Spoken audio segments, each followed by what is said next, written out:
NCERT polity का discussion है। हम लोग आज से पॉलिटी को डिस्कस करें, जिसमें आज का टॉपिक है भारत का संवैधानिक विकास। यह अध्याय 1 है। तो चलिए स्टार्ट करते हैं। सबसे पहले आपको जानना यह जरूरी है कि संविधान क्या है, कॉन्स्टिट्यूशन क्या है। संविधान वह लीगल दस्तावेज है जिसमें शासन के उन मूलभूत सिद्धांतों का जिक्र होता है जिनके अनुरूप किसी भी देश या राज्य के शासन का संचालन किया जाता है। किसी भी देश के संविधान से शासन के मूलभूत आदर्शों का संकेत मिलता है और यह भी स्पष्ट हो जाता है कि सरकार के विभिन्न जो अंग है वो किस प्रकार से कार्य करेंगे और उनके बीच किस प्रकार का अंतर संबंध व शक्ति संतुलित होगा। संविधान सरकार के साथ जनता के संबंधों का भी निर्धारण करता है। इसके द्वारा राजनीतिक व्यवस्था का वह बुनियादी ढांचा भी निर्धारित होता है जिसके अंतर्गत जनता शासित होती है। किसी राष्ट्र के संविधान में निहित दर्शन यह निर्धारित करता है कि वहां किस प्रकार की सरकार है। संविधान संबंधित राष्ट्र के शासन के दर्शन की रूपरेखा ये तैयार करता है। संविधान को देश की आधारभूत विधि भी कहा जा सकता है, फंडामेंटल लॉ भी कहा जा सकता है, जो जनता के विश्वास और उनकी आकांक्षाओं को प्रतिबिंबित करती है। संविधान समान देश के नागरिकों के लिए कुछ अधिकार सुनिश्चित करता है और साथ ही उनके कर्तव्यों को भी ये परिभाषित करता है। इसके बाद भारत का जो संवैधानिक विकास है इसके बारे में डिस्कस करेंगे, किस तरह से विकास हुआ। भारतीय संवैधानिक व्यवस्था का निर्माण किसी निश्चित समय पर नहीं हुआ। यह एक जो है क्रमिक विकास का परिणाम है जो ब्रिटिश शासन के दौरान धीमी गति से हुआ। भारत के संवैधानिक विकास के इतिहास को 2 भागों में विभक्त किया जा सकता है। पहला, ईस्ट इंडिया कंपनी के शासन के अंतर्गत संविधान का जो है विकास, और दूसरा ब्रिटेन की सरकार यानी क्राउन के शासन के अंतर्गत संविधान का विकास। देख लेते हैं। भारत के जो संवैधानिक विकास है 2 वर्गों में इसको डिवाइड कर दिया गया है। पहला ईस्ट इंडिया कंपनी के अंतर्गत, दूसरा ब्रिटिश क्राउन के अंतर्गत। ब्रिटिश क्राउन के अंतर्गत अगर बात करें तो भारत शासन अधिनियम 1858, भारत परिषद अधिनियम 1861, भारत परिषद अधिनियम 1892, भारत परिषद अधिनियम 1909, भारत शासन अधिनियम 1919, भारत शासन अधिनियम 1935 और भारतीय स्वतंत्रता अधिनियम 1947। इसके बाद ईस्ट इंडिया कंपनी के अंतर्गत अगर बात करें तो regulating act 1773, Pitt's India act 1784, charter act 1793, charter act 1813, charter act 1833 और चार्टर एक्ट 1853। इन सभी को बारी बारी से अच्छे से डिस्कस करेंगे क्योंकि यहां से बहुत बार प्रश्न पूछे जा चुके हैं। भारत में ब्रिटिश 1600 ईस्वी में ईस्ट इंडिया कंपनी के रूप में व्यापार करने आए। याद रखिएगा 1600 ईस्वी में। और ये किस उद्देश्य से आए थे? व्यापार करने के उद्देश्य से। महारानी एलिजाबेथ प्रथम के चार्टर के द्वारा उन्हें भारत में व्यापार करने के विस्तृत अधिकार प्राप्त थे। कंपनी जिसके कार्य अभी तक मात्र व्यापारिक उद्देश्यों तक सीमित थे, उसने 1765 ईस्वी में बंगाल, बिहार और उड़ीसा के दीवानी प्राप्त कर लिए, यानी राजस्व और दीवानी न्याय के अधिकार इन्हें प्राप्त हो गया। और इसके साथ ही भारत में कंपनी की क्षेत्रीय शक्ति बनने की जो प्रक्रिया थी वो शुरू हो गई। जिस समय तक ईस्ट इंडिया कंपनी का शासन रहा, ब्रिटेन की संसद विभिन्न अवसरों पर अनेक कानून या आदेश पत्र जारी करके कंपनी के शासन पर नियंत्रण रखती रही। इन्हीं कानूनों ने धीरे धीरे भारत में संवैधानिक विकास की जो है पृष्ठभूमि तैयार कर दी। इसके बाद सबसे पहले 1773 का रेगुलेटिंग एक्ट के बारे में हम लोग डिस्कस करेंगे। याद रखिएगा, बहुत ज्यादा इंपॉर्टेंट है। जितने भी एक्ट हैं सभी से प्रश्न पूछे गए हैं और आपको ध्यान रखना है, 1-2 बार रिवीजन कर लेना है। अगर आपके पास पीडीएफ नहीं है तो पीडीएफ ले लीजिए, या बुक है तो बहुत अच्छी बात है। पीडीएफ प्राप्त करना है तो Telegram channel, Telegram quiz group या चैनल के कम्युनिटी बॉक्स में जाइए, वहां पे इसके रिगार्डिंग में इंफॉर्मेशन को अपडेट कर दिया गया है। देखिए, जो 1773 का रेगुलेटिंग एक्ट है, 1773 ईस्वी में रेगुलेटिंग एक्ट का भारत के संवैधानिक विकास में महत्वपूर्ण स्थान है। इस अधिनियम के माध्यम से भारत में ईस्ट इंडिया कंपनी पर ब्रिटिश संसदीय नियंत्रण स्थापित करने का प्रयास किया गया। तत्कालीन ब्रिटिश प्रधानमंत्री लॉर्ड नॉर्थ के द्वारा गोपनीय समिति की सिफारिश पर 1773 ईस्वी में पारित एक्ट को रेगुलेटिंग एक्ट 1773 की संज्ञा दी गई। इस अधिनियम के माध्यम से ब्रिटिश सरकार ने स्पष्ट कर दिया कि भारत में कंपनी के अधीन क्षेत्रों का शासन मात्र ब्रिटिश ईस्ट इंडिया कंपनी के व्यापारियों का निजी मामला नहीं माना जा सकता है। ब्रिटिश संसद को इस संदर्भ में आवश्यक कानून बनाने और निर्देश देने का पूरा अधिकार है। कंपनी के शासन की देखरेख के लिए इंग्लैंड में दो संस्थाएं स्थापित की गई, एक निदेशक मंडल और दूसरा हितधारकों का मंडल। इस अधिनियम के द्वारा यानी 1773 के रेगुलेटिंग एक्ट के द्वारा बंगाल के गवर्नर को गवर्नर जनरल कहा जाने लगा और उसकी सहायता के लिए एक 4 सदस्यीय कार्यकारी परिषद का भी गठन किया गया, याद रखिएगा। और इसके अंतर्गत पहले governor general Lord Warren Hastings थे। कौन? Lord Warren Hastings. इसके द्वारा मद्रास एवं बंबई के गवर्नर अब जो है बंगाल के गवर्नर के अधीन हो गए, जबकि पहले सभी प्रेसिडेंसियों के गवर्नर एक दूसरे से क्या थे? स्वतंत्र थे। इस अधिनियम के अंतर्गत कलकत्ता में 1774 ईस्वी में एक उच्चतम न्यायालय की स्थापना की गई, जिसमें एक मुख्य न्यायाधीश और 3 अन्य न्यायाधीश थे। तो यह प्रश्न बहुत बार पूछा गया है, याद रखिएगा कि किस रेगुलेटिंग एक्ट के तहत कलकत्ता में एक उच्चतम न्यायालय जो है स्थापित हुआ? तो 1774। सर एलिजा इम्पे कलकत्ता स्थित उच्चतम न्यायालय के प्रथम मुख्य न्यायाधीश थे। इनका नाम याद रखिएगा, यह भी बहुत बार पूछा गया है, सर एलिजा इम्पे। इसके तहत कंपनी के कर्मचारियों को निजी व्यापार करने और भारतीय लोगों से उपहार व रिश्वत लेना प्रतिबंधित कर दिया गया। इस अधिनियम के द्वारा ब्रिटिश सरकार का कोर्ट ऑफ डायरेक्टर्स यानी कंपनी की जो गवर्निंग बॉडी थी, इसके माध्यम से कंपनी पर नियंत्रण सशक्त हो गया, कड़ा हो गया और कंपनी के लिए भारत में अपने राजस्व, नागरिक और सैन्य मामलों की जानकारी जो है ब्रिटिश सरकार को देना आवश्यक कर दिया गया। इसके बाद पिट्स इंडिया एक्ट 1784, इसके बारे में डिस्कस कर लेते हैं। यह अधिनियम कंपनी के द्वारा अधिग्रहित भारतीय राज क्षेत्रों पर ब्रिटिश ताज यानी क्राउन के स्वामित्व के दावे का पहला वैधानिक दस्तावेज था। कौन सा? पहला वैधानिक ये दस्तावेज था। देखिए, अगर बात किया जाए तो इस एक्ट को ब्रिटिश संसद में तत्कालीन प्रधानमंत्री विलियम पिट के द्वारा प्रस्तुत किया गया था। किसके द्वारा? विलियम पिट के द्वारा। इस एक्ट के माध्यम से याद रखिएगा, कंपनी के व्यापारिक और प्रशासनिक शक्तियों और कार्यों को अलग अलग कर दिया गया। व्यापारिक क्रियाकलापों को कंपनी के निदेशकों के हाथों में पहले की तरह जो है रखते हुए राजनीतिक क्रियाकलापों यानी सैनिक, असैनिक व राजस्व संबंधी जो है इसके नियंत्रण एवं पर्यवेक्षण के लिए इंग्लैंड में एक 6 सदस्यीय नियंत्रक मंडल की स्थापना की गई। इन 6 सदस्यीय नियंत्रक मंडल में एक चांसलर ऑफ एक्सचेकर और दूसरा राजस्व सचिव और 4 जो होंगे वो जो 4 सदस्य होंगे वो प्रिवी काउंसिल के होंगे। तो 6 सदस्य होंगे, एक होगा चांसलर ऑफ एक्सचेकर, दूसरा राज्य सचिव और 4 जो सदस्य होंगे वो प्रिवी काउंसिल के होंगे। इन सभी की नियुक्ति और पदच्युति का अधिकार जो है सम्राट को सौंप दिया गया था। देखिए, इस प्रकार अब ब्रिटिश भारतीय उपनिवेश के 2 शासक थे। पहला था कंपनी का निदेशक बोर्ड और दूसरा नियंत्रक मंडल के माध्यम से सम्राट। यह स्थिति 1858 ईस्वी तक बनी रही।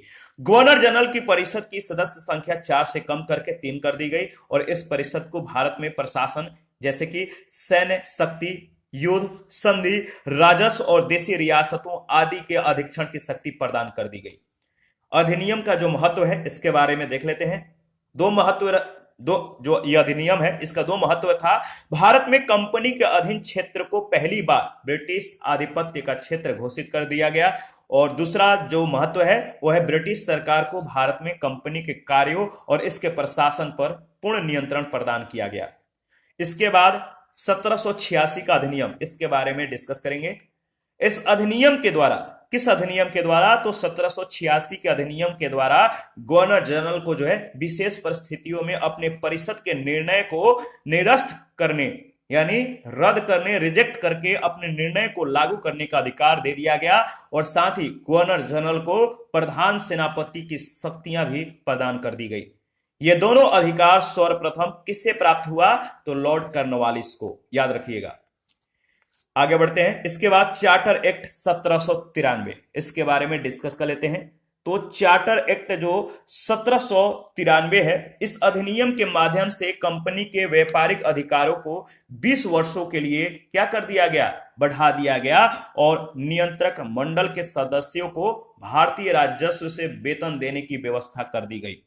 ब्रिटिश भारतीय क्षेत्रों में लिखित विधियों के द्वारा जो प्रशासन था इसकी नींव रखी गई और सभी कानूनों और विनियमों की व्याख्या का अधिकार न्यायालय को प्रदान कर दिया गया। इसके बाद चार्टर एक्ट 1813, इसके बारे में डिस्कस कर लेते हैं। इस एक्ट के द्वारा भारत में कंपनी के व्यापारिक एकाधिकार को समाप्त करके कुछ प्रतिबंधों के साथ सभी अंग्रेजों को भारत से व्यापार करने की छूट मिल गई, किंतु कंपनी का जो चाय और चीन के साथ व्यापार का जो एकाधिकार था यह बना रहा। भारतीय राजस्व से व्यय करने के लिए नियम और पद्धतियां बनाई गई और इस चार्टर ने कलकत्ता, बंबई और मद्रास की सरकारों के द्वारा जो है बनाई गई विधियों का ब्रिटिश संसद के द्वारा अनुमोदन किया जाना अनिवार्य बना दिया।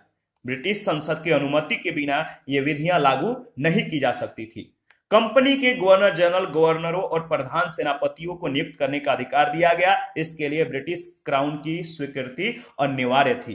कंपनी को पुनः अगले 20 वर्षों के लिए भारतीय प्रदेशों और राजस्व पर नियंत्रण का अधिकार दे दिया गया और यह स्पष्ट कर दिया गया कि इससे इन प्रदेशों पर क्राउन के प्रभुत्व पर जो है कोई प्रभाव नहीं पड़ेगा। इस एक्ट में भारत में शिक्षा प्रसार के लिए, याद रखिएगा यह प्रश्न बहुत बार पूछा गया है, तो चार्टर एक्ट 1813 के मतलब कि प्रावधान में एक बात मतलब कि प्रावधानित की गई कि जो है शिक्षा के प्रसार के लिए 1 लाख रुपए की वार्षिक धनराशि के व्यय का प्रावधान, और साथ ही भारत में ईसाई मशीनरियों को, जो ईसाई मिशनरी थे, इनको धर्म प्रचार की अनुमति दे दी गई। तो ये 2 बातें बहुत ज्यादा इंपॉर्टेंट है, यहां से प्रश्न बहुत बार पूछे गए हैं इन दोनों पॉइंट से।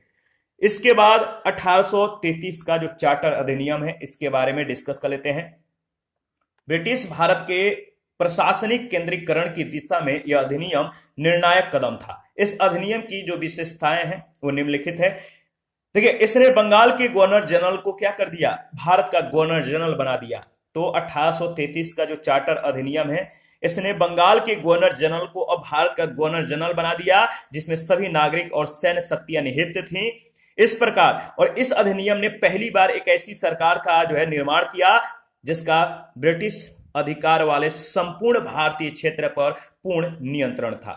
और लॉर्ड विलियम बेंटिक ये भारत के प्रथम गवर्नर जनरल थे। यहां से प्रश्न कई बार पूछा गया है कि भारत के प्रथम गवर्नर जनरल कौन थे, याद रखिए कौन थे, बताइए, कमेंट कीजिए। कुछ सेकंड पहले हम लोगों ने इसके बारे में डिस्कस किया है। तो भारत के प्रथम गवर्नर जनरल थे लॉर्ड विलियम बेंटिक। देखिए, इसने मद्रास और बंबई के गवर्नरों को विधायी शक्ति से वंचित कर दिया।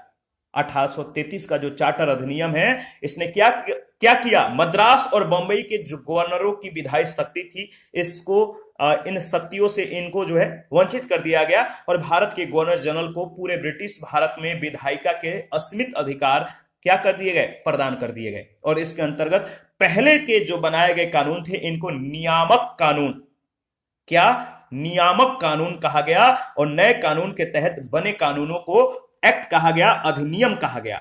ईस्ट इंडिया कंपनी की एक व्यापारिक निकाय के रूप में की जाने वाली गतिविधियों को समाप्त कर दिया गया। अब यह पूर्ण रूप से जो है प्रशासनिक निकाय बन गई और इसके अंतर्गत कंपनी के अधिकार वाले क्षेत्र ब्रिटिश राजशाही और उसके उत्तराधिकारियों के नियंत्रण में आ गए। चार्टर एक्ट 1833 ने सिविल सेवकों के चयन के लिए खुली प्रतियोगिता का आयोजन प्रारंभ करने का प्रयास किया।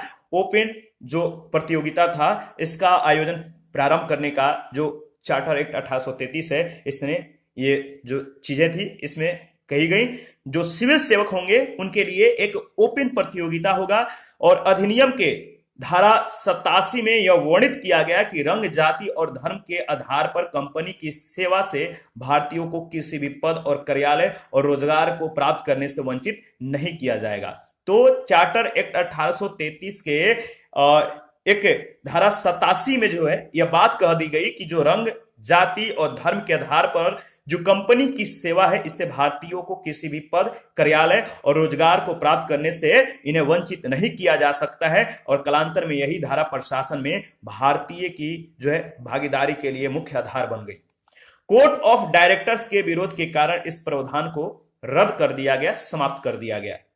विधिक परामर्श के लिए गवर्नर जनरल के परिषद में प्रथम विधिक सदस्य के रूप में लॉर्ड मैकाले को शामिल किया गया। तो याद रखिएगा, विधिक परामर्श के लिए गवर्नर जनरल के परिषद में प्रथम विधि सदस्य के रूप में लॉर्ड मैकाले को मतलब कि अपीयर किया गया, शामिल कर दिया गया, उसे केवल परिषद की बैठकों में भाग लेने का अधिकार था, लेकिन मतदान का नहीं था।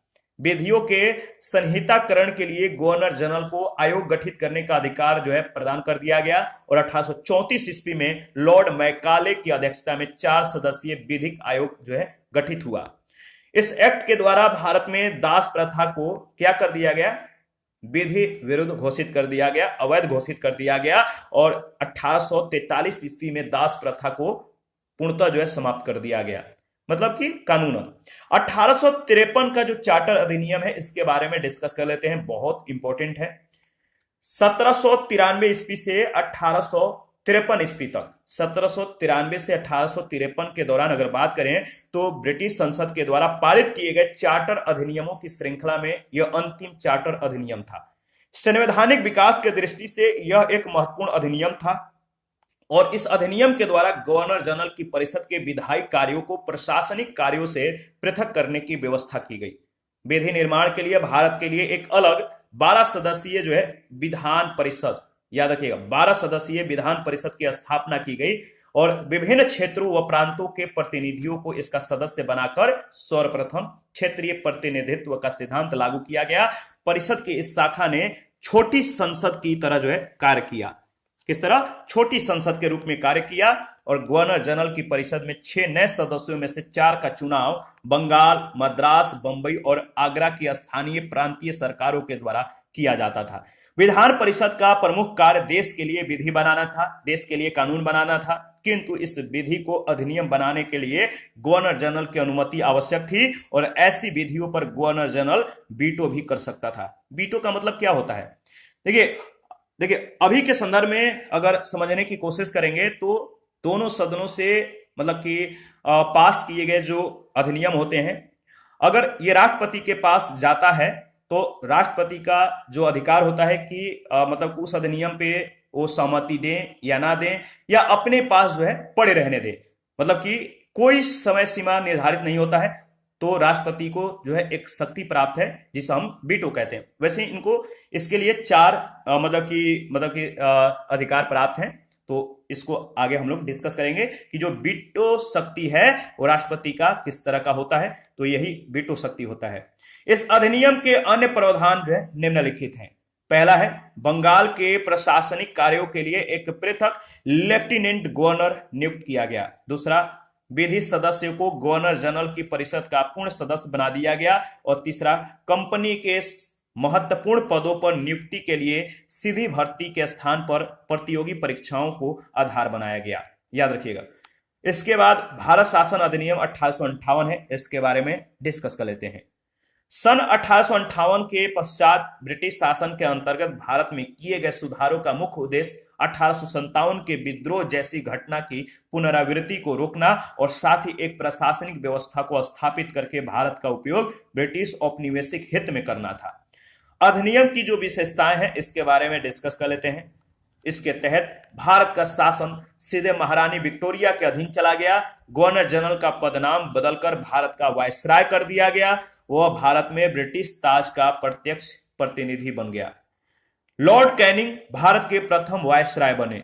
तो भारत के प्रथम वायसराय कौन बने या कौन थे? तो लॉर्ड कैनिंग। याद रखिएगा। इस अधिनियम ने नियंत्रण बोर्ड ऑफ कंट्रोल और निर्देशक कोर्ट ऑफ डायरेक्टर को समाप्त करके भारत में द्वैत शासन प्रणाली का अंत कर दिया। एक नए पद भारत के राज्य सचिव, याद रखिएगा, secretary of state of India. तो secretary of state of India जो है भारत के राष्ट्र सचिव जो है इसका सृजन किया गया, जिसमें भारतीय प्रशासन पर संपूर्ण नियंत्रण की शक्ति निहित थी। यह सचिव ब्रिटिश कैबिनेट का सदस्य था जो ब्रिटिश संसद के प्रति उत्तरदायी था। भारत सचिव थे, इनकी सहायता के लिए 15 सदस्यों की एक भारत परिषद यानी इंडियन काउंसिल की स्थापना की गई। इस परिषद का मुख्य कार्य भारत सचिव को भारत के शासन के कार्य में परामर्श और सहायता देना था। अर्थव्यवस्था और अखिल भारतीय सेवाओं के विषय में भारत सचिव भारत परिषद की राय को जो है मानने के लिए क्या हुआ? बाध्य।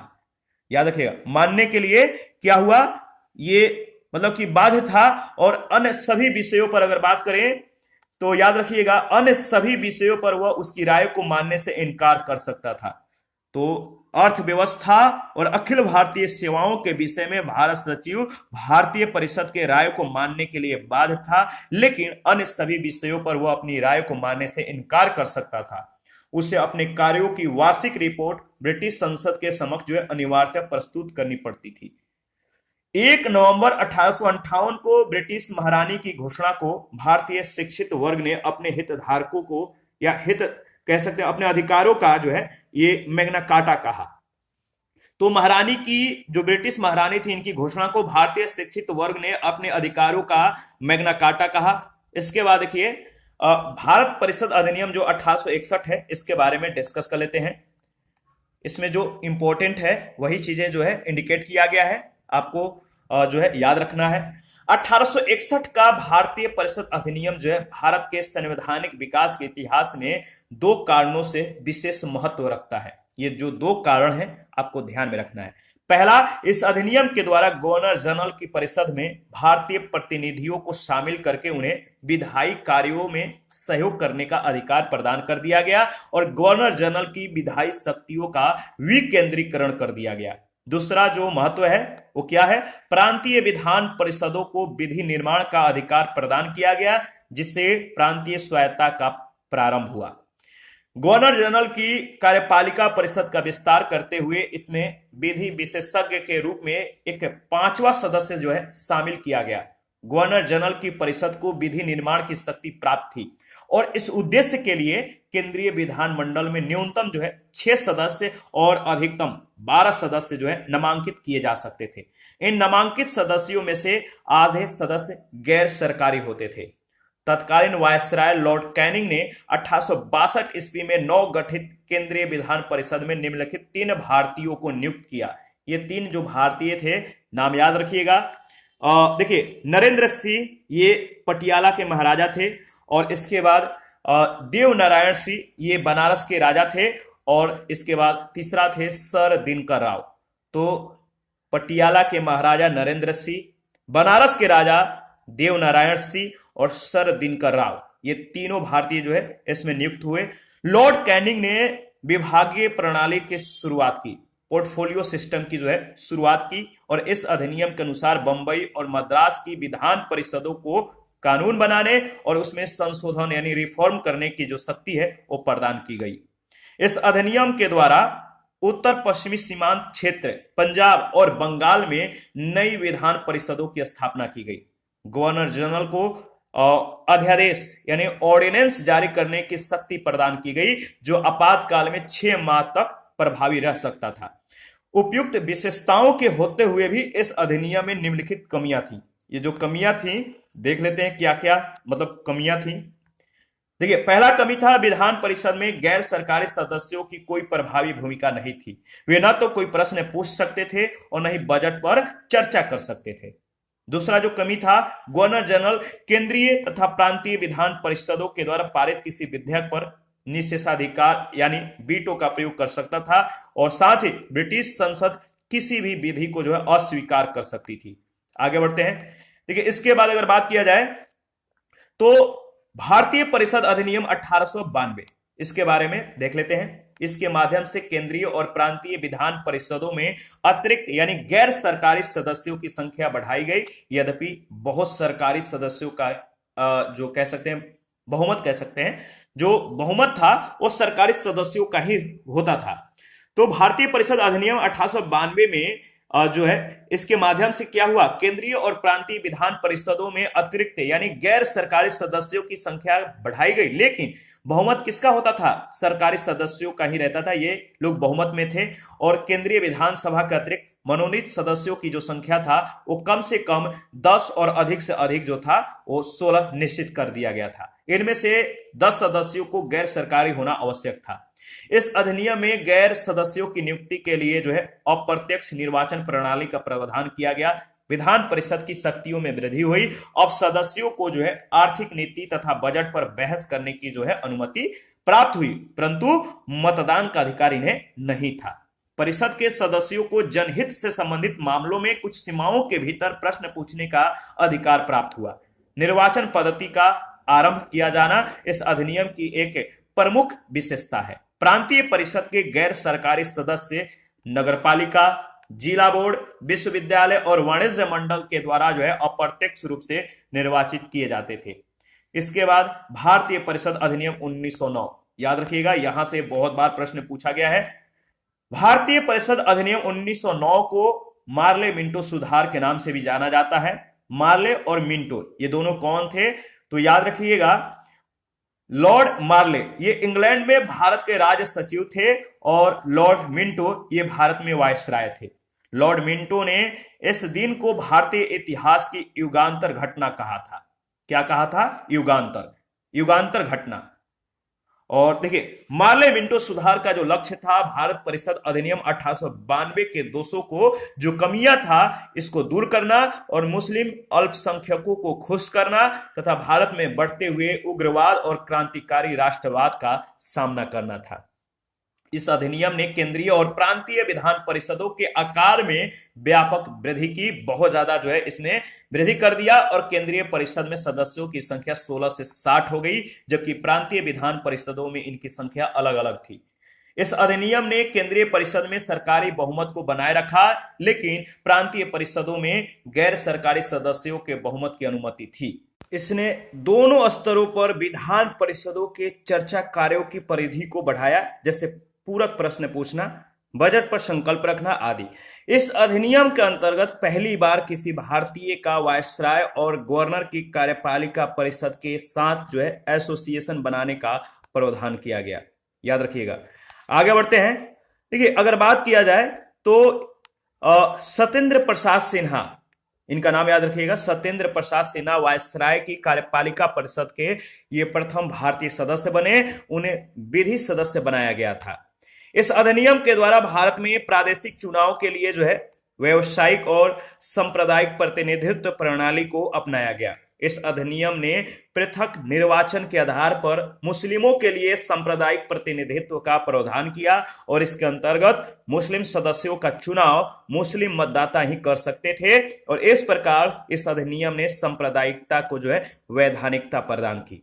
याद रखिएगा, लॉर्ड मिंटो को सांप्रदायिक निर्वाचन का जनक कहा जाता है। लॉर्ड मिंटो को सांप्रदायिक निर्वाचन का जनक कहा जाता है। इस अधिनियम ने presidency, corporation, chambers of commerce, विश्वविद्यालय और जमींदारों के लिए अलग प्रतिनिधित्व का भी प्रावधान किया। इसके बाद भारत शासन अधिनियम 1919 के बारे में डिस्कस कर लेते हैं। 1919 ईस्वी के अधिनियम को मॉन्टेग्यू चेम्सफोर्ड सुधार भी कहते हैं, क्योंकि इस अधिनियम के जन्मदाता कौन थे? भारत सचिव मॉन्टेग्यू और भारत के गवर्नर जनरल चेम्सफोर्ड थे। यह अधिनियम ब्रिटिश सरकार के द्वारा सुधारों का एक और तथाकथित प्रयास था। 20 अगस्त 1917 ईस्वी को भारत सचिव लॉर्ड मॉन्टेग्यू ने घोषणा की, जिसमें भविष्य के सुधारों की ओर संकेत किया गया था।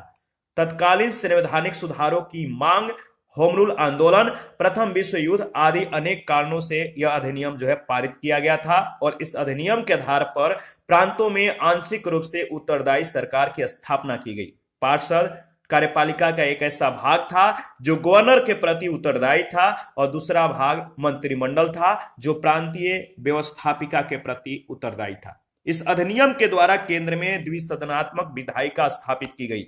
द्विसदनात्मक, याद रखिएगा, यानी केंद्रीय विधान परिषद का स्थान राज्य परिषद यानी उच्च सदन और विधानसभा यानी निम्न सदन वाले द्विसदनात्मक विधानमंडल ने ले लिया। तो द्विसदनात्मक विधानमंडल जिसमें उच्च सदस्य और निम्न सदन होगा। राज्य परिषद के सदस्यों की संख्या 60 थी, जिसमें 34 निर्वाचित और 26 मनोनीत होते थे। उनका कार्यकाल 5 वर्षों का था। केंद्रीय विधानसभा में 144 सदस्य थे, जिनमें से 104 निर्वाचित होते थे और 40 मनोनीत किए जाते थे और उनका कार्यकाल 3 वर्ष का था। दोनों की शक्तियां समान थी, किंतु बजट पर स्वीकृति प्रदान करने का अधिकार केवल विधानसभा को था। केंद्रीय और प्रांतीय विषयों की सूची की पहचान कर और उन्हें पृथक कर राज्यों और केंद्रीय नियंत्रण राज्यों पर केंद्रीय नियंत्रण को कम कर दिया गया। तो याद रखिएगा, जो केंद्रीय और प्रांतीय विषय की जो सूची था, इनका पहचान हुआ। पहचान करके मतलब कि क्या कर दिया गया, उन्हें पृथक करके राज्यों पर केंद्रीय जो नियंत्रण था इसको कम किया गया और केंद्रीय और प्रांतीय विधान परिषदों को अपनी सूचियों के विषयों पर विधि बनाने का अधिकार प्रदान किया गया। 1919 ईस्वी के एक्ट की मुख्य विशेषता जो है प्रांतों में द्वैध शासन की स्थापना थी। तो याद रखिएगा 1919 ईस्वी का जो एक्ट है इसकी मुख्य विशेषता क्या था, प्रांतों में द्वैध शासन की स्थापना, और इसके लिए केंद्रीय और प्रांतीय विषयों को पृथक किया गया था। इसके पश्चात प्रांतीय विषयों को पुनः दो भागों में बांटा गया। प्रांतीय विषयों को दो भागों में बांटा गया। पहला आरक्षित विषय, आरक्षित विषय में था राजस्व, न्याय, वित्त, पुलिस आदि, और हस्तांतरित विषय में था स्थानीय स्वशासन, शिक्षा, कृषि, स्वास्थ्य आदि। आरक्षित विषयों का शासन गवर्नर अपनी परिषद के सदस्यों के सलाह से करता था और हस्तांतरित विषयों का शासन गवर्नर भारतीय मंत्रियों की सलाह से करता था। इस अधिनियम ने सांप्रदायिक आधार पर सिखों, भारतीय ईसाइयों, आंग्ल भारतीयों और यूरोपियों के लिए भी पृथक निर्वाचन के सिद्धांत को क्या कर दिया, विस्तारित कर दिया। याद रखिएगा। और देखिए इस अधिनियम ने एक लोक सेवा आयोग के गठन का भी प्रावधान किया और इसी के परिणाम स्वरूप 1926 ईस्वी में सिविल सेवकों की भर्ती के लिए क्या हुआ, तो याद रखिएगा 1926 ईस्वी में सिविल सेवकों की भर्ती के लिए केंद्रीय लोक सेवा आयोग का गठन किया गया। इस अधिनियम ने पहली बार केंद्रीय बजट को राज्यों के बजट से जो है अलग कर दिया और राज्य विधानसभाओं को अपना बजट स्वयं बनाने के लिए अधिकृत कर दिया। इसके अंतर्गत एक वैधानिक आयोग के गठन का प्रावधान किया गया जिसका कार्य अधिनियम लागू होने के 10 वर्ष बाद जांच करके अपनी रिपोर्ट प्रस्तुत करना था। इसके बाद साइमन आयोग के बारे में डिस्कस कर लेते हैं। देखिए साइमन आयोग नवंबर 1927 में ब्रिटिश सरकार के द्वारा सर जॉन साइमन के नेतृत्व में, किसके नेतृत्व में, सर जॉन साइमन के नेतृत्व में 7 सदस्यीय वैधानिक आयोग का गठन किया गया जिसका कार्य भारत शासन अधिनियम 1919 के क्रियान्वयन की जो है जांच करना था। जो भारत शासन अधिनियम 1919 था इसके क्रियान्वयन की जो कह सकते हैं कि मतलब कि जांच पड़ताल करना था और इस आयोग में सभी सदस्य जो थे वो अंग्रेज थे, भारतीय इसमें एक भी शामिल नहीं थे। अधिकांश भारतीयों के द्वारा इसका विरोध किया गया क्योंकि इसमें सभी अंग्रेज थे। आयोग के द्वारा 1930 में अपनी रिपोर्ट सरकार को सौंपी गई जिसकी प्रमुख सिफारिशें निम्नलिखित थी। ये सिफारिशें क्या क्या थी, याद रखिएगा। पहला जो सिफारिश किया गया था कि प्रांतों में द्वैध शासन को समाप्त करके उन्हें स्वायत्तता प्रदान करना। दूसरा, राज्यों में सरकारों का विस्तार किया जाना। तीसरा, सशक्त संघ की स्थापना करना। और चौथा, सांप्रदायिक निर्वाचन व्यवस्था को जारी रखा जाए। इस तरह से इसमें जो है क्या किया गया था, इनमें सिफारिशें थी। भारत शासन अधिनियम 1919 के लिए साइमन कमीशन जो है, साइमन आयोग जो है ये मतलब कि गठित हुआ था 1919 का जो भारत शासन अधिनियम है इसकी जांच करने के लिए। तो देखिए भारत शासन अधिनियम 1935 इसके बारे में देख लेते हैं। पूरी यहाँ पे जो है डायग्राम में समझाया गया है, एक बार आप जो है अच्छे से एनालिसिस करके आगे बढ़िएगा। भारत शासन अधिनियम 1935 जो अधिनियम भारत में पूर्ण उत्तरदायी सरकार के गठन में एक मील का पत्थर साबित हुआ। यह एक लंबा और विस्तृत दस्तावेज था जिसमें 321 धाराएं और 10 अनुसूचियां थी। भारत शासन अधिनियम 1935 में अगर देखा जाए तो प्रांतों में द्वैध शासन की समाप्ति कर दिया गया, प्रांत में उत्तरदायी सरकार की स्थापना, और केंद्र में द्वैध शासन प्रणाली प्रारंभ हुआ, यानी संघीय विषयों का स्थानांतरित जो है एवं आरक्षित विषयों के रूप में विभाजन हुआ, और सांप्रदायिक प्रतिनिधित्व का विस्तार किया गया, यानी दलित जातियों, महिलाओं और मजदूर वर्ग के लिए प्रथम बार निर्वाचन की व्यवस्था की गई, और लोक सेवा आयोग की स्थापना हुआ, यानी इसमें जो है केंद्र में संघ लोक सेवा आयोग का गठन, राज्यों में राज्य लोक सेवा आयोग का गठन, 2 या 2 से अधिक राज्यों के लिए संयुक्त सेवा आयोग का भी गठन हुआ। संघीय न्यायालय का भी प्रावधान किया गया। इसके तहत 1937 ईस्वी में संघीय न्यायालय की स्थापना हुई। इसके प्रथम मुख्य न्यायाधीश सर, याद रखिएगा कौन थे, सर मॉरिस गिवेयर थे। इसके बाद भारत शासन अधिनियम 1935 के तहत रिजर्व बैंक की स्थापना हुआ। देश की मुद्रा एवं साख नियंत्रण के उद्देश्य से जो है रिजर्व बैंक की स्थापना की गई। इंग्लैंड में भारतीय परिषद की समाप्ति हुआ, यानी भारत सचिव को जो है सलाहकारों की एक टीम प्रदान कर दी गई, और 11 राज्यों में से 6 में द्विसदनीय व्यवस्था का जो है आरंभ हुआ। कहां कहां पर? तो बंबई, बंगाल, मद्रास, बिहार, संयुक्त प्रांत और असम, याद रखिएगा। और अखिल भारतीय संघ की स्थापना हुआ।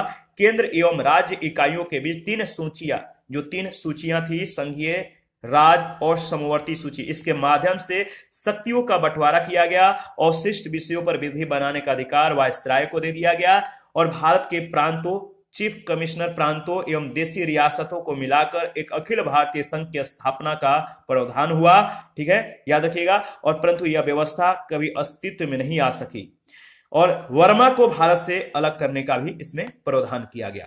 यह है भारत शासन अधिनियम 1935 का प्रावधान, आपको ध्यान में रखना इंपॉर्टेंट है। तो देखिए, इसके बाद नेहरू समिति के जो सदस्य हैं, नेहरू समिति के जो सदस्य थे, इनके बारे में देख लेते हैं। मोतीलाल नेहरू, मोतीलाल नेहरू का जो संबंध है किस दल से था? ये कांग्रेस से संबंधित हैं। सुभाष चंद्र बोस, ये कांग्रेस थे, कांग्रेसी मतलब दल से संबंधित है। जवाहरलाल नेहरू, ये सचिव थे, ये कांग्रेस से संबंधित है। सर सैयद अली इमाम, ये मुस्लिम लीग से संबंधित रखते हैं, मतलब संबंधित है। और शोएब कुरैशी, ये भी मुस्लिम लीग से संबंधित है। एम एस अणे, ये हिंदू महासभा से संबंधित है। एम आर जयकर, ये भी हिंदू महासभा से संबंधित है। जी आर प्रधान, ये हरिजन से मतलब हरिजन दल से संबंधित संबंध रखते हैं। और सरदार मंगल सिंह, ये सिख संप्रदाय से संबंधित हैं। और तेज बहादुर सप्रू, ये उदारवादी दल के मतलब कि सदस्य थे। और एम एन जोशी जो थे, ये श्रमिक संघ दल के जो है सदस्य थे।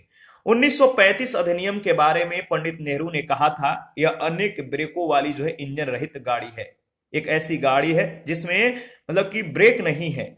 जीना ने इसे पूर्णतः सड़ा और मूल रूप से बुरा कहा था, याद रखिएगा।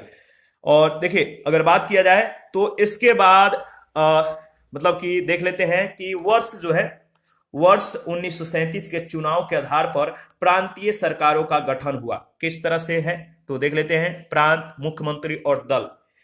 तो मद्रास प्रांत के जो मुख्यमंत्री थे सी राजगोपालाचारी थे, कांग्रेसी थे। बंबई के बीजी खेर थे, कांग्रेसी थे। मध्य प्रांत के बीएन खरे थे और बाद में रविशंकर शुक्ल हुए, ये भी कांग्रेसी थे। बिहार से डॉक्टर श्री कृष्ण सिंह थे और ये भी कांग्रेसी थे। संयुक्त प्रांत यानी उत्तर प्रदेश से गोविंद वल्लभ पंत थे, कांग्रेसी थे। उड़ीसा से बीएन दास थे, ये भी कांग्रेसी थे। उत्तर पश्चिमी सीमा प्रांत से डॉक्टर खान साहब थे, गठबंधन सरकार से ये संबंधित थे। और सिंध से अल्लाह बख्श यानी बाद में बंदे सादुल्ला खान थे, ये मुस्लिम लीग से संबंधित थे। असम से मोहम्मद सादुल्लाह, बाद में गोपीनाथ बारदोलई हुए और ये गठबंधन सरकार से संबंधित थे। पंजाब से सिकंदर हयात खान थे, यूनियनिस्ट पार्टी से ये संबंध रखते थे। और बंगाल में फजलुल हक थे और ये मुस्लिम लीग और कृषक प्रजा पार्टी से संबंधित थे, याद रखिएगा। इसके बाद क्रिप्स मिशन के बारे में डिस्कस कर लेते हैं। क्रिप्स मिशन, तो देखिए 22 मार्च 1942 को क्रिप्स मिशन जो है भारत आया। कब? 1942 में 22 मार्च को। यह एक सदस्यीय आयोग था जो सर स्टैफोर्ड क्रिप्स के नेतृत्व में ब्रिटिश सरकार के द्वारा भेजा गया था। क्रिप्स मिशन के अनुसार ब्रिटिश सरकार एक ऐसे भारतीय संघ की स्थापना करना चाहती है जिसकी स्थिति ब्रिटिश सम्राट के अंतर्गत एक पूर्ण औपनिवेशिक स्वराज की होगी। इसे ब्रिटेन से संबंध विच्छेद करने की भी स्वतंत्रता होगी। द्वितीय विश्व युद्ध की समाप्ति के तुरंत बाद जो है भारत का संविधान बनाने के लिए एक संविधान सभा की स्थापना की जाएगी जिसमें ब्रिटिश भारतीय प्रांतों एवं देशी रियासतों दोनों के प्रतिनिधि सम्मिलित होंगे। ब्रिटिश सरकार इस संविधान सभा के द्वारा निर्मित संविधान को स्वीकार कर लेगी, परंतु शर्त यह है कि ब्रिटिश सरकार के प्रांतों या देशी रियासतों को यदि नवीन संविधान पसंद नहीं आया तो वे अपने कह सकते हैं कि जो अपनी वर्तमान संवैधानिक स्थिति है इसको वे बनाए रख सकेंगे। यानी जो नवीन संविधान बनाया जाएगा, अगर किसी प्रांत को जो है या किसी मतलब कि जो रियासतें थी इनको अगर पसंद वो नवीन संविधान नहीं आता है तो जो मतलब कि कह सकते हैं कि अपनी वर्तमान जो संवैधानिक मतलब कि संवैधानिक स्थिति उनकी जो है या जिस संविधान से वो अपना शासन चलाते हैं उस संवैधानिक स्थिति को वे बनाए रख सकेंगे। ऐसे प्रांतों को भी अपने लिए एक संविधान बनाने का अधिकार होगा और उनकी स्थिति भी भारतीय संघ के समान होगी। संविधान सभा और ब्रिटिश सरकार के मध्य अन्य संस्थाओं की सुरक्षा के लिए एक संधि की जाएगी जब तक नवीन संविधान कार्यान्वित नहीं हो जाता। जब तक ब्रिटिश सरकार ही भारत की सुरक्षा के लिए क्या होगी, उत्तरदायी होगी। यानी जब तक नवीन संविधान बन नहीं जाता, उसका क्रियान्वयन जो है मतलब कि शुरू नहीं हो जाता, तब तक क्या होगा, ब्रिटिश सरकार ही, जो ब्रिटिश सरकार है, ये भारत की सुरक्षा के लिए उत्तरदायी होगी।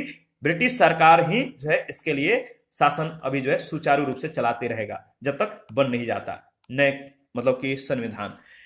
कांग्रेस के द्वारा क्रिप्स प्रस्ताव को अस्वीकार करने के जो कारण थे, तो याद रखिएगा, क्रिप्स प्रस्ताव को कांग्रेस ने अस्वीकार कर दिया था, जिसके कारण जो है अस्वीकार करने का जो कारण है वो है क्रिप्स प्रस्ताव में अप्रत्यक्ष रूप से पाकिस्तान की मांग को स्वीकार कर लिया गया था। दूसरा जो मतलब कि अस्वीकार करने का जो कारण है वह भारत के सुरक्षा के प्रश्न पर कांग्रेस क्रिप्स प्रस्ताव से सहमत नहीं थी। कांग्रेस के द्वारा संपूर्ण भारत के लिए पूर्ण स्वतंत्रता की जो है मांग की जा रही थी, लेकिन क्रिप्स प्रस्ताव में औपनिवेशिक स्वराज की बात कही गई थी।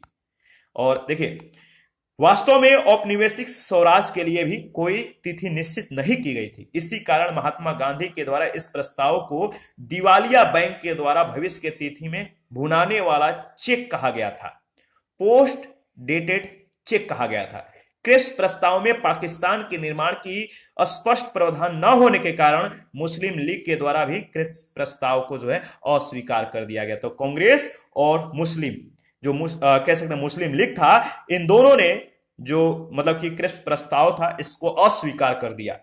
इसके बाद वेवेल योजना जो 1945 है, इसके बारे में डिस्कस कर लेते हैं, बहुत ज्यादा इंपॉर्टेंट है।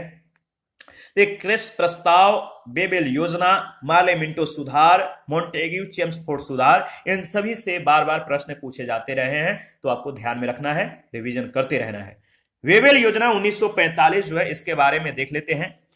यूरोप में विश्व युद्ध के समाप्ति के बाद जापान के विरुद्ध भारतीय समर्थन प्राप्त करने और भारत में संवैधानिक गतिरोध को समाप्त करने के लिए 4 जून 1945 को भारत के तत्कालीन वायसराय लॉर्ड वेवेल ने जिस योजना की घोषणा की उसे वेवेल योजना के नाम से जाना जाता है।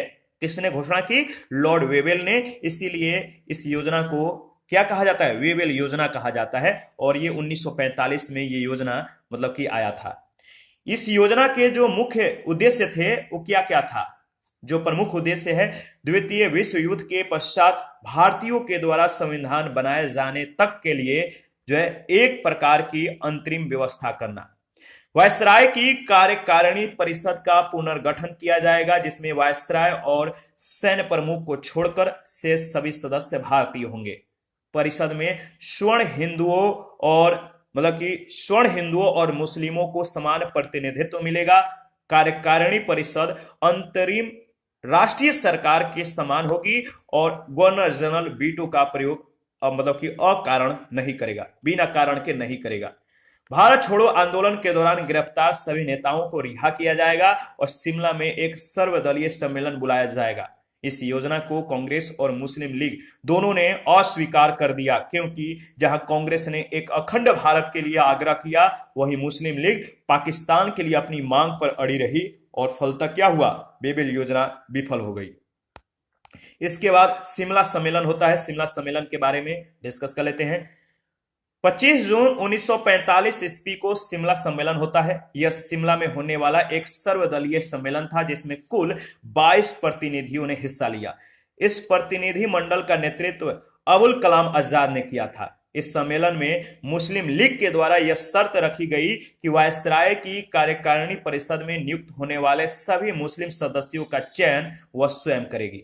कांग्रेस इस प्रस्ताव को मानने के लिए तैयार नहीं थी, क्योंकि इससे कांग्रेस केवल जो है गैर मुस्लिमों का नेतृत्व करने वाली संस्था के रूप में उजागर जो है हो जाती। मुस्लिम लीग के इस अतार्किक प्रस्ताव के कारण 25 जून से 24 जुलाई तक चलने वाला शिमला सम्मेलन अंततः असफल हो गया, विफल हो गया।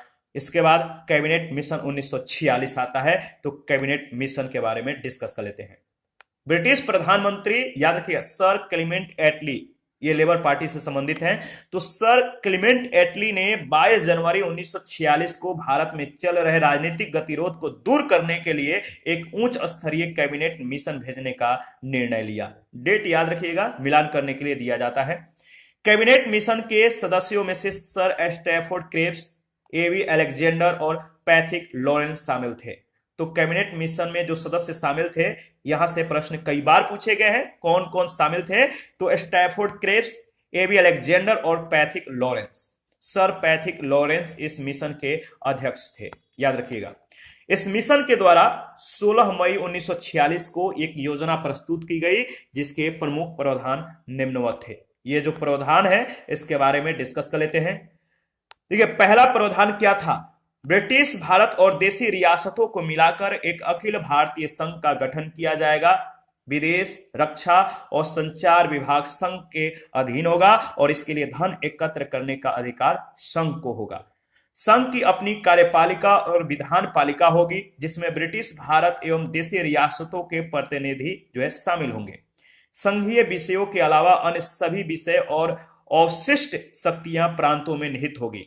भारतीय संविधान के निर्णय के लिए अप्रत्यक्ष चुनाव प्रणाली के आधार पर एक संविधान सभा की स्थापना की जाएगी। इस संविधान सभा में कुल 389 सदस्य होंगे, 389 सदस्य होंगे, जिनमें से 292 ब्रिटिश प्रांतों के और 93 यानी 93 देशी रियासतों के और 4 चीफ कमिश्नरों के क्षेत्र के प्रतिनिधि जो है शामिल होंगे। यह निश्चित किया गया कि लगभग 10 लाख व्यक्तियों पर संविधान सभा में एक सदस्य होगा। प्रांतों को संविधान सभा में प्रतिनिधित्व जनसंख्या के आधार पर दिया जाएगा। संविधान सभा में महिला सदस्यों की संख्या 15, याद रखिएगा। संविधान सभा में महिला सदस्यों की संख्या कितनी थी? 15। अनुसूचित जाति के सदस्यों की संख्या 26 और अनुसूचित जनजाति के सदस्यों की संख्या 33 थी। देखिए, देशी रियासतों का प्रतिनिधित्व भी जनसंख्या के आधार पर चुने गए प्रतिनिधियों की समझौता समिति और देशी रियासतों की ओर से नियुक्त की गई समिति के मध्य आपसी बातचीत के द्वारा तय होना था। प्रांतों को इस बात की स्वतंत्रता थी कि वे आपस में मिलकर अपने शासन संबंधी पृथक समूह बना सकते थे। 7वां है, एक अंतरिम सरकार की जो है तत्काल स्थापना की जाएगी, जिसे भारत के सभी प्रमुख राजनीतिक दलों का समर्थन प्राप्त होगा। इस अंतरिम सरकार में 14 सदस्य होंगे, जिनमें 6 कांग्रेस से, 5 मुस्लिम लीग से, 1 भारतीय ईसाई और 1 सिख और 1 पारसी होंगे। महात्मा गांधी के अनुसार यह उन परिस्थितियों में महात्मा गांधी के अनुसार अगर बात करें तो यह उन परिस्थितियों में ब्रिटिश सरकार के द्वारा प्रस्तुत की जा सकने वाली सर्वश्रेष्ठ योजना थी। इसके बाद अंतरिम सरकार का जो गठन है इसके बारे में डिस्कस कर लेते हैं। देखिए, 24 अगस्त 1946 को पंडित नेहरू के नेतृत्व में, किसके नेतृत्व में? पंडित नेहरू के नेतृत्व में भारत की पहली अंतरिम राष्ट्रीय सरकार का गठन किया गया, जिसमें मुस्लिम लीग की भागीदारी नहीं थी। पंडित नेहरू ने 2 सितंबर 1946 को 11 अन्य सदस्यों के साथ अपने पद की शपथ ली और अन्य सदस्यों में से 3 मुस्लिम सदस्य थे, परंतु वे मुस्लिम लीग से संबंधित नहीं थे।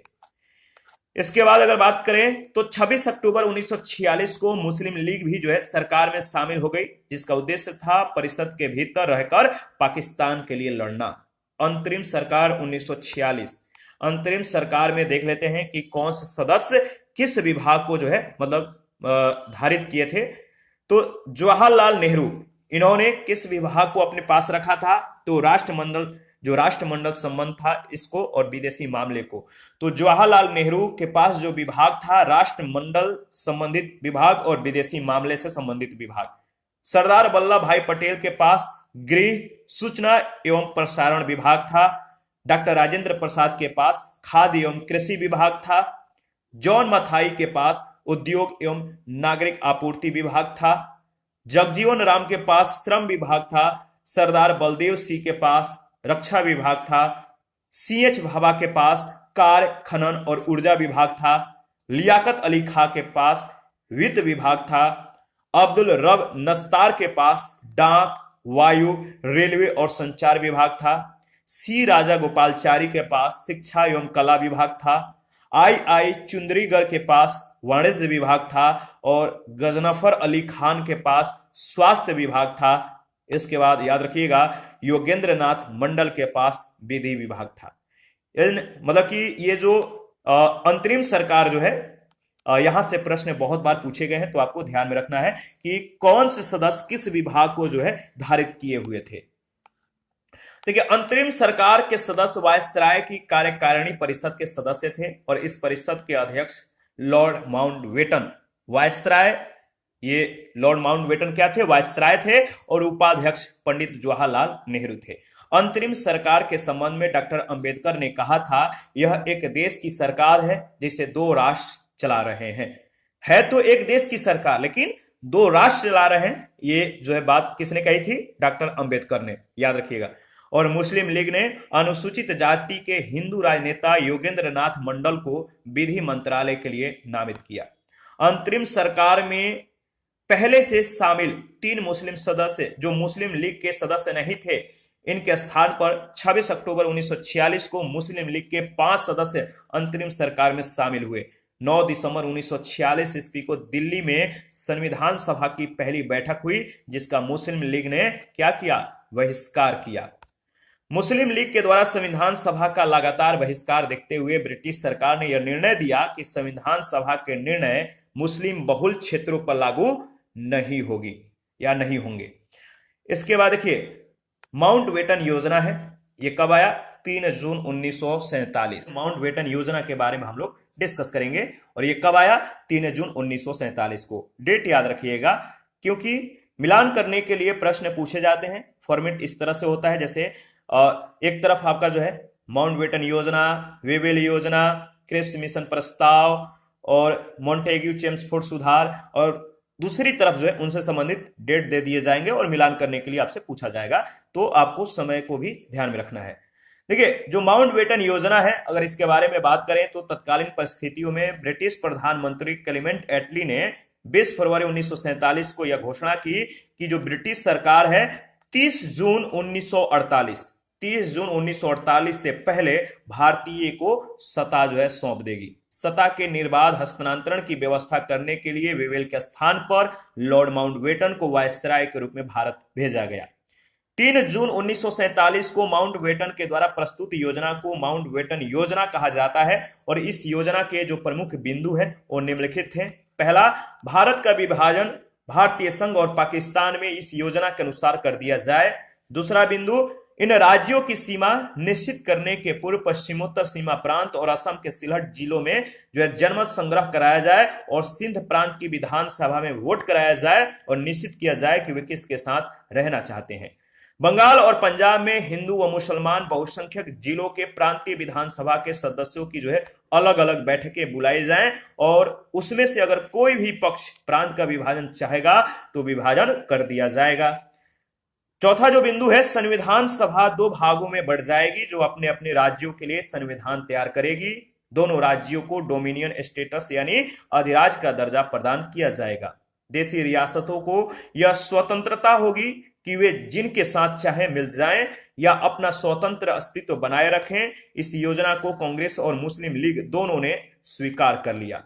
भारतीय स्वतंत्रता अधिनियम 1947 माउंटबेटन योजना के अनुसार यह अधिनियम 4 जुलाई 1947 को ब्रिटिश संसद में जो है प्रस्तुत किया गया, जो 18 जुलाई 1947 को स्वीकृत हो गया।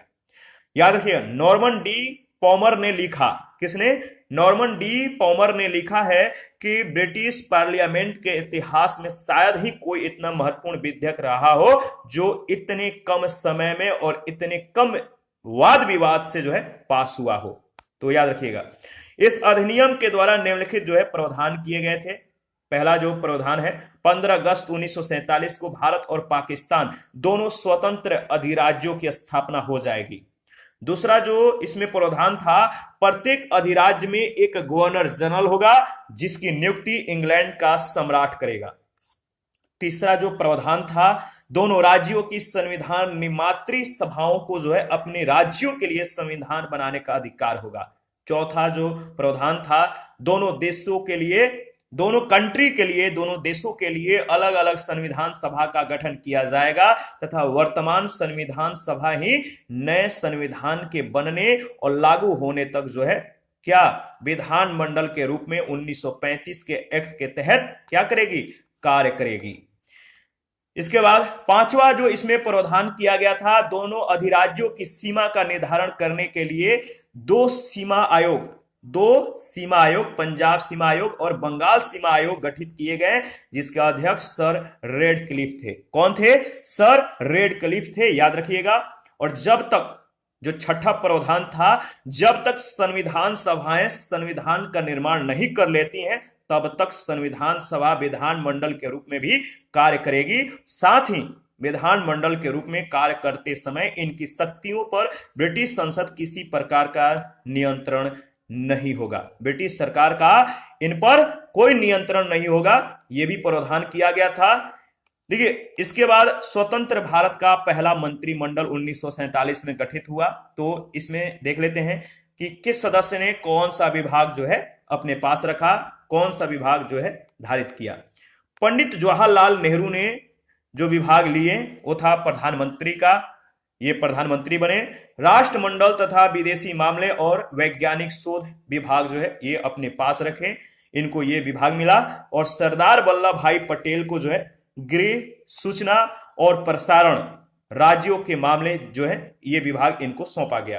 तो सरदार वल्लभ भाई पटेल को गृह, सूचना एवं प्रसारण और राज्यों के मामले के जो विभाग हैं ये मिला, और जवाहरलाल नेहरू को राष्ट्रमंडल तथा विदेशी मामले, वैज्ञानिक शोध और ये प्रधानमंत्री जो है मतलब कि नियुक्त हुए। इसके बाद डॉक्टर राजेंद्र प्रसाद को खाद्य एवं कृषि विभाग दिया गया। मौलाना अबुल कलाम आजाद को शिक्षा विभाग दिया गया। डॉक्टर जॉन मथाई को रेलवे एवं परिवहन विभाग दिया गया। और आर के षणमुगम सेठी को वित्त विभाग दिया गया। देखिए, यहाँ पे कुछ विभाग चेंज हुए हैं, तो आप कंपेयर करके याद रखिएगा, क्योंकि अंतरिम सरकार में और जो स्वतंत्रता भारत का जो पहला मंत्रिमंडल 1947 में गठित हुआ था, जो विभाग, जो सदस्य हैं और जो विभाग उनको दिया गया है, इन दोनों में कुछ डिफरेंट है, कुछ कुछ विभाग में नाम चेंज हो गया है, तो आपको ध्यान में रखना है। तो देखिए, इसके बाद डॉक्टर BR अंबेडकर को विधि विभाग दिया गया। तो बताइए, अंतरिम सरकार में विधि विभाग किन को दिया गया था? विधि विभाग किन के पास था? कमेंट करके बताइएगा।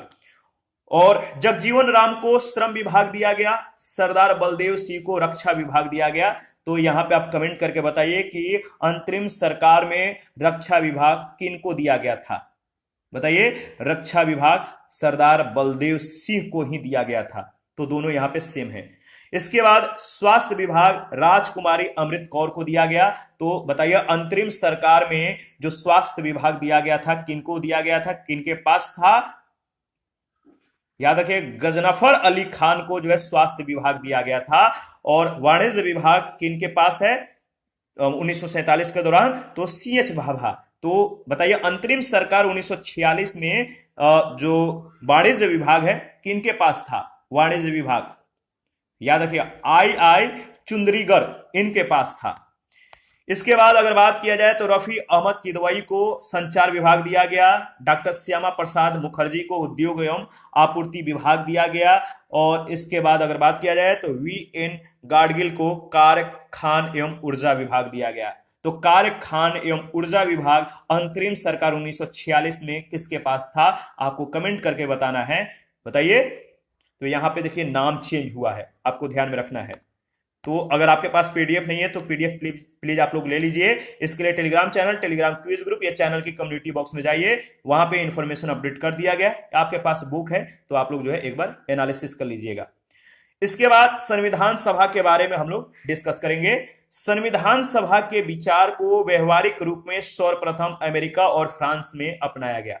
भारत की स्वतंत्रता के राष्ट्रीय आंदोलन के लंबे कालखंड में अनेक अवसरों पर जो है प्रत्यक्ष एवं परोक्ष रूप से संविधान सभा के गठन की मांग की गई।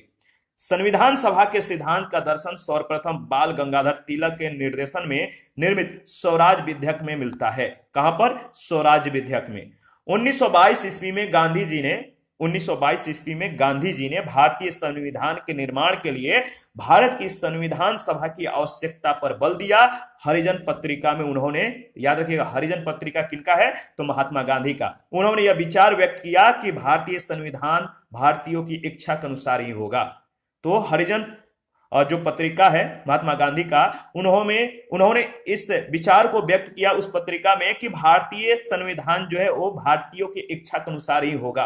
अप्रैल 1923 में गठित सप्रू समिति ने कॉमनवेल्थ ऑफ इंडिया बिल का प्रारूप तैयार किया। इसे 1925 में याद रखिए इसे उसे जो है 1925 में क्या किया गया, 1925 में गांधी जी के अध्यक्षता वाले, किसके, गांधी जी की अध्यक्षता वाले दिल्ली सर्वदलीय सम्मेलन में प्रस्तुत किया गया। यह संविधान निर्माण की दिशा में पहला महत्वपूर्ण प्रयास था। 1942 ईस्वी में क्रिप्स मिशन, 1942 में क्रिप्स मिशन आया था।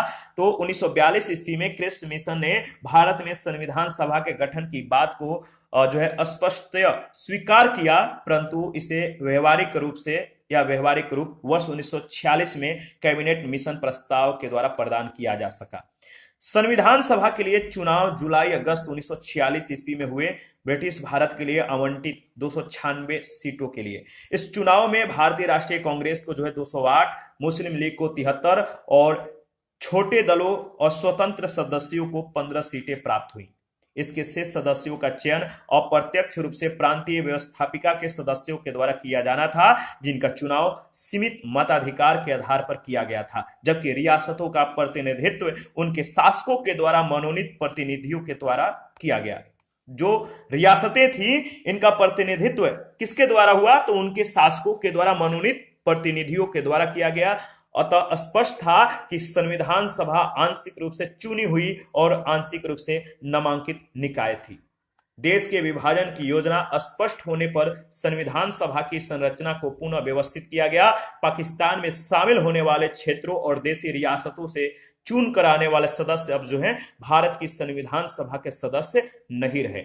अब संविधान सभा में 389 के स्थान पर 299 सदस्य ही रह गए, यानी 389 के स्थान पे अब कितने रह गए, 299 सदस्य ही रह गए, जिनमें से 229 सदस्य प्रांतों से और 70 सदस्य देशी रियासतों के थे। भारतीय संविधान सभा में शामिल महिला सदस्य, याद रखिएगा, जो भारतीय संविधान सभा में जो महिला सदस्य शामिल थी, पहला नाम आता है विजय लक्ष्मी पंडित का, इसके बाद राजकुमारी अमृत कौर, सरोजिनी नायडू, सुचेता कृपलानी। देखिए यहां से प्रश्न कई बार पूछे गए हैं कि भारतीय संविधान सभा में महिला जो शामिल महिला सदस्य हैं, आपको बताना है कि इनमें से कौन थी या इनमें से कौन नहीं थी। तो कौन नहीं थी, तो आपको जो है 3 थी और 1 नहीं थी का नाम दे दिया जाएगा, और पूछा जाएगा कि कौन कौन थी, तो आपको 1 दिया जाएगा कि इनमें से नहीं थी और बाकी थी। तो आपको इस तरह से प्रश्न पूछा जाता है, दोनों मतलब कि वे में प्रश्न पूछे जा सकते हैं कि आपको बताना है कि निम्नलिखित में से कौन महिला, मतलब भारतीय संविधान सभा में कौन महिला शामिल थी, या निम्नलिखित में से आपको बताना है कि कौन जो है भारतीय संविधान सभा में महिला शामिल नहीं थी। तो आपको नाम याद रखना है। तो विजय लक्ष्मी पंडित ये जो थी ये संविधान सभा में शामिल महिला मतलब महिला सदस्य थी।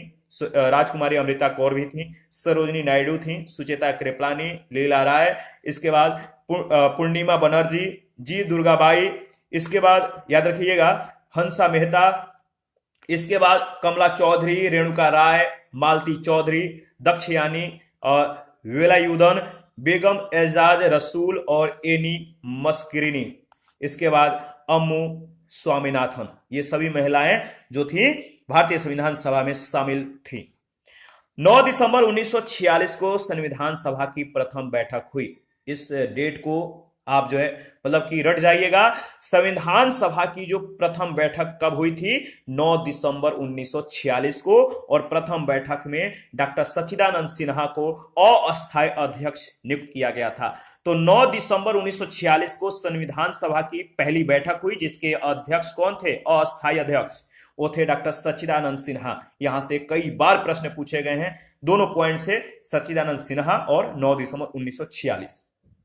इसके बाद 2 दिन बाद 11 दिसंबर 1946 को डॉक्टर राजेंद्र प्रसाद को संविधान सभा का अध्यक्ष और एच.सी. मुखर्जी को उपाध्यक्ष चुना गया तथा इसी दिन सर बी.एन. राव को संविधान सभा का संवैधानिक सलाहकार नियुक्त किया गया। तो बी.एन. राव का भी नाम याद रखिएगा, किसके लिए इनका नाम जो है सबसे ज्यादा विख्यात है। देखिए अगर बात किया जाए तो उद्देश्य प्रस्ताव के बारे में हम लोग डिस्कस करेंगे। उद्देश्य प्रस्ताव, संविधान निर्माण का प्रारंभ 13 दिसंबर 1946 को, याद रखिएगा, पंडित जवाहरलाल नेहरू के उद्देश्य प्रस्ताव से हुआ। यही उद्देश्य प्रस्ताव भावी संविधान की रूपरेखा थी। इस उद्देश्य प्रस्ताव में कुल 8 अनुच्छेद जो है शामिल थे। कितने अनुच्छेद? 8 अनुच्छेद शामिल थे। नेहरू के उद्देश्य प्रस्ताव में भारतीय संविधान के प्रमुख जो लक्ष्य हैं, जैसे सामाजिक, आर्थिक और राजनीतिक न्याय, सामाजिक, दूसरा आर्थिक एवं राजनीतिक न्याय, अभिव्यक्ति की स्वतंत्रता, विश्वास व उपासना का अधिकार आदि ये सम्मिलित थे। ये सभी लक्ष्य इनमें शामिल था। समाज के पिछड़े वर्गों, अनुसूचित जातियों व जनजातियों और अल्पसंख्यकों के हितों की रक्षा की घोषणा हुई। इसी उद्देश्य प्रस्ताव में भारत को एक संप्रभु राज्य के रूप में पहचाना गया तथा विश्व शांति पर बल प्रदान किया गया। नेहरू के इस उद्देश्य प्रस्ताव को 22 फरवरी 1947 को सर्वसम्मति से जो है स्वीकार कर लिया गया। इसने संविधान के स्वरूप को काफी हद तक प्रभावित किया और बाद में इसी उद्देश्य प्रस्ताव के परिवर्तित रूप से संविधान की जो है प्रस्तावना बनी, प्रियम्बल बनी। इसके बाद स्वतंत्रता अधिनियम के द्वारा परिवर्तन, इसके बारे में डिस्कस करेंगे। देखिए, प्रियम्बल के बारे में हम लोग अच्छे से डिस्कस जो है नेक्स्ट सेशन में करेंगे। तो अभी जो है स्वतंत्रता अधिनियम के द्वारा परिवर्तन, इसके बारे में हम लोग डिस्कस कर लेते हैं। देखिए, भारत स्वतंत्रता अधिनियम 1947 ने संविधान सभा की संरचना में निम्न परिवर्तन किए। पहला जो परिवर्तन क्या किया, संविधान सभा को पूर्ण रूप से संप्रभु निकाय बनाया गया, जो स्वेच्छा से कोई भी संविधान बना सकती थी। और इस अधिनियम ने संविधान सभा को ब्रिटिश संसद के द्वारा भारत के संबंध में बनाए गए किसी भी कानून को समाप्त करने या बदलने का अधिकार दे दिया गया। दूसरा, संविधान सभा एक विधायिका भी बन गई। दूसरे शब्दों में अगर बात करें तो संविधान सभा को 2 अलग अलग काम सौंप दिए गए, जिनमें से एक कार्य क्या था, स्वतंत्र भारत के लिए संविधान बनाना, तथा दूसरा कार्य देश के लिए समान कानूनों को जो है लागू करना। तो पहला कार्य था स्वतंत्र भारत के लिए संविधान को बनाना और दूसरा देश के लिए समान कानूनों को लागू करना, और इन दोनों कार्यों को अलग अलग दिन करना था। इस प्रकार संविधान सभा स्वतंत्र भारत की पहली संसद बनी। जब भी इस सभा की बैठक संविधान सभा के रूप में होती थी, इसकी अध्यक्षता डॉक्टर राजेंद्र प्रसाद करते थे, तथा जब बैठक विधायिका के रूप में होती थी तब इसकी अध्यक्षता जीवी मावलंकर करते थे। संविधान सभा 26 नवंबर 1949 तक इन दोनों रूपों में कार्य करती रही। इस समय तक जो है संविधान निर्माण का कार्य पूरा हो चुका था। तो इस समय संविधान निर्माण का जो कार्य था वो पूर्ण हो चुका था। इसके बाद संविधान सभा की जो समितियां हैं, इसके बारे में डिस्कस करेंगे। यहां से बहुत बार प्रश्न पूछे गए हैं। संविधान सभा ने संविधान के निर्माण से संबंधित विभिन्न कार्यों को करने के लिए कई समितियों का गठन किया। इनमें से मतलब कि याद रखें, इनमें से 8 बड़ी समितियां और अन्य छोटी समितियां थी। इन समितियों और इनके अध्यक्षों का जो नाम है, तो इन 8 बड़ी समितियां और जो इनके अध्यक्ष हैं, इनको आप जो है ध्यान में रखिएगा। जैसे संघ समिति, जो संघ शक्ति समिति था, इसके मतलब कि अध्यक्ष कौन थे, तो संघ शक्ति समिति रट जाइएगा, इसके अध्यक्ष थे पंडित जवाहरलाल नेहरू। संघीय संविधान समिति के अध्यक्ष, ये इसके भी अध्यक्ष कौन थे, पंडित जवाहरलाल नेहरू। तो संघ शक्ति समिति और संघीय संविधान समिति के अध्यक्ष जवाहरलाल नेहरू थे। प्रांतीय संविधान समिति के अध्यक्ष सरदार वल्लभ भाई पटेल थे और प्रारूप समिति के अध्यक्ष डॉक्टर भीमराव अंबेडकर थे। मौलिक अधिकारों एवं अल्पसंख्यकों संबंधी परामर्श समिति के अध्यक्ष कौन थे, सरदार वल्लभ भाई पटेल। तो सरदार वल्लभ भाई पटेल जो थे, मतलब कि याद रखिएगा, ये 2 समितियों के अध्यक्ष थे, एक प्रांतीय संविधान समिति के और दूसरा मौलिक अधिकारों एवं अल्पसंख्यकों संबंधी जो परामर्श समिति है, इसके भी। इस समिति के 2 उप समितियां थी, मौलिक अधिकार उप समिति जिसका अध्यक्ष जेबी कृपलानी और अल्पसंख्यक उप समिति जिसका अध्यक्ष एनसी मुखर्जी थे। इसके बाद प्रक्रिया नियम समिति के अध्यक्ष डॉक्टर राजेंद्र प्रसाद थे और राज्यों के लिए जो समिति था, इसके अध्यक्ष कौन थे, पंडित जवाहरलाल नेहरू। और संचालन समिति के अध्यक्ष भी कौन थे, डॉक्टर राजेंद्र प्रसाद। तो संचालन समिति, प्रक्रिया नियम समिति और बताइए, ये दोनों समितियां जो हैं, इन दोनों समितियों के अध्यक्ष कौन थे, डॉक्टर राजेंद्र प्रसाद। और राज्यों के लिए समिति संघ शक्ति समिति और संघीय संविधान समिति के अध्यक्ष कौन थे, पंडित जवाहरलाल नेहरू। आपको ध्यान में रखना है, इंपॉर्टेंट है। इसके बाद आगे बढ़ते हैं। संविधान सभा के संवैधानिक सलाहकार बीएन राव के द्वारा संविधान का पहला जो है प्रारूप तैयार किया गया था और इस प्रारूप में 243 अनुच्छेद और 13 अनुसूचियां थी। यह भी प्रश्न कई बार पूछा गया है। तो इस प्रारूप में कितने अनुच्छेद और कितने अनुसूचियां थी? 243 अनुच्छेद और 13 अनुसूचियां। इसके बाद प्रारूप समिति के बारे में डिस्कस करेंगे। देखिए, संविधान के प्रारूप को तैयार करने के लिए 29 अगस्त 1947 को प्रारूप समिति का गठन किया गया। कब? 29 अगस्त 1947 को। और डॉक्टर भीमराव अंबेडकर इसके अध्यक्ष थे। इसमें अध्यक्ष सहित 7 सदस्य थे, यानी अध्यक्ष को मिलाकर कितने सदस्य? 7 सदस्य थे। तो इन 6 सदस्यों का नाम याद रखिएगा। पहला नाम आता है के मुंशी का, ये बंबई से निर्वाचित हुए थे। इसके बाद मोहम्मद सादुल्लाह, ये असम से निर्वाचित मुस्लिम लीग के सदस्य थे। इसके बाद BL मित्तर, अलादी कृष्णा स्वामी अय्यर, ये मद्रास से निर्वाचित मतलब निर्दलीय सदस्य थे। और N गोपाल स्वामी अयंगर, ये मद्रास से निर्वाचित हुए थे। और DP खेतान, ये निर्दलीय सदस्य थे।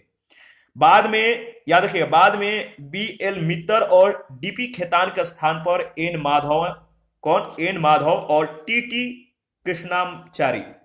तो BL मित्तर और DP खेतान के स्थान पे बाद में क्या हुआ? N माधव और TT कृष्णाचारी को जो है सदस्य बनाया गया। प्रारूप समिति के सदस्यों में से केवल 2 के मुंशी और TT कृष्णाचारी कांग्रेस के सदस्य थे। कौन कौन? के मुंशी और TT कृष्णाचारी, याद रखिएगा। आगे बढ़ते हैं। छोटी समितियां और जो उनके अध्यक्ष हैं, इनको भी ध्यान में रखिएगा। संविधान सभा के कार्यों से संबंधित जो समिति था, जिसका अध्यक्ष थे GV मावलंकर। कार्य संचालन समिति के अध्यक्ष डॉक्टर के मुंशी और सदन समिति का अध्यक्ष डॉक्टर बी पटाभी सीतारामैया। और राष्ट्रध्वज संबंधी तदर्थ समिति है, इसके अध्यक्ष डॉक्टर राजेंद्र प्रसाद थे। मौलिक अधिकारों, अल्पसंख्यकों एवं जनजातीय और बहिष्कृत क्षेत्रों के लिए जो सलाहकार समिति था, इसके अध्यक्ष कौन थे? बार बार डॉक्टर का नाम आ जाता है, सरदार वल्लभ भाई पटेल थे। मौलिक अधिकारों, अल्पसंख्यकों और जनजातीय एवं बहिष्कृत क्षेत्रों के लिए जो सलाहकार समिति था, जिसका अध्यक्ष थे सरदार वल्लभ भाई पटेल। और क्रीडेंशियल समिति का अध्यक्ष कौन थे? अलादी कृष्णा स्वामी अय्यर। वित्त एवं कर्मचारी यानी अष्टाफ समिति के जो अध्यक्ष थे वो थे डॉक्टर राजेंद्र प्रसाद। आयुक्तों के प्रांतों के लिए जो समिति बनी थी, जिसका अध्यक्ष थे बी पटाभी सीतारामैया। और सर्वोच्च न्यायालय के लिए जो तदर्थ समितियां थी, इसके अध्यक्ष कौन थे? एस वरदाचार्य। कौन? एस वरदाचार्य। 30 अगस्त 1947 ईस्वी को प्रारूप समिति की प्रथम बैठक हुई। इसके पश्चात संविधान के प्रारूप पर जो है 114 दिनों तक चर्चा की गई। कितना? 114 दिनों तक। और इस दौरान तैयार प्रारूप का 3 बार जो है रीडिंग किया गया, वाचन किया गया। डॉक्टर BR अम्बेडकर ने संविधान सभा के समकक्ष द कॉन्स्टिट्यूशन इज सेट, याद रखिएगा, BR अम्बेडकर ने संविधान सभा के समकक्ष जो है the constitution is settled by the assembly B past प्रस्ताव पेश किया। संविधान के प्रारूप पर पेश इस प्रस्ताव को 26 नवंबर 1949 को पारित कर दिया गया और इस पर अध्यक्ष व सदस्यों ने जो है हस्ताक्षर किए।